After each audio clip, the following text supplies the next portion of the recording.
Look, before I get started, I understand the temptation of wanting to be friends with your avoidant ex because you love them, you still care, and you hope that maybe being friends will keep that door open for potential reconciliation. Maybe still being close to them, having access to them and being part of their life increases your chances of getting back together. And while that can be true, a lot of the time the intent behind why the avoidant wants to be friends with you to begin with is a big indicator as to where this will lead.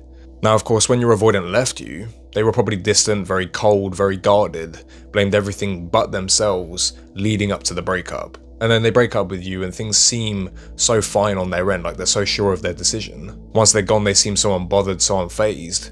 And then they approach you with an offer for friendship, an offer to remain in their lives, but non-romantically. And beneath everything they tell you, everything they show you, there's always one reason why they do it.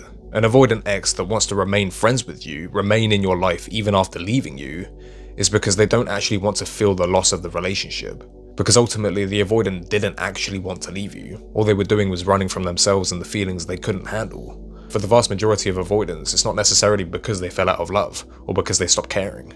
So they believe ultimately that being your friend is going to make things so much easier, and sometimes they do it so they can keep a door open too. But I have to ask you, because I tried doing this myself and it led me down a real dark hole, a void that I could not get myself out of. Does being friends with your avoidant sound optimal to you? Is that truly what you want? Because if you think you can be friends with your avoidant ex and have no romantic feelings, then it could work. But I can guarantee that's not going to be the case for you. It's not going to be the case for many people at all. Being friends with someone that you feel so deeply for, someone that you didn't want to break up with, someone you didn't want to end. You can't just flip the switch. You can't just go from being romantically together and sharing so many good and real deep bonds and memories with each other to just being friends, to having a surface level relationship. Unfortunately, it just doesn't work like that. And I know it hurts because you don't want to lose them at all. And having them even a little bit sometimes eases the pain of not having them at all. But you've got to ask yourself, for your greater good, what is best for me? Because if having them as a friend, but not having romantic access to them, always hoping that something will develop, something will change, and head back towards a relationship, you're just sitting in emotional limbo. You're not allowing yourself to grieve, to heal, to grow from the breakup and from everything you learned about yourself and what you need from a partner during your relationship.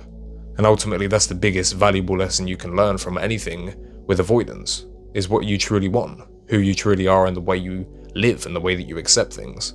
And paradoxically, keeping them around hinders your growth, hinders actually finding what is best for you, whether it be them or not. And unfortunately, you have to make a decision for yourself because it's going to be hard either way. You've got to choose your hard. If you are interested, I do offer a one-to-one call service where you can speak to me directly for 1 hour. It can be on video call or voice call, it's completely up to you. However, I don't push that service, it's there if you need it.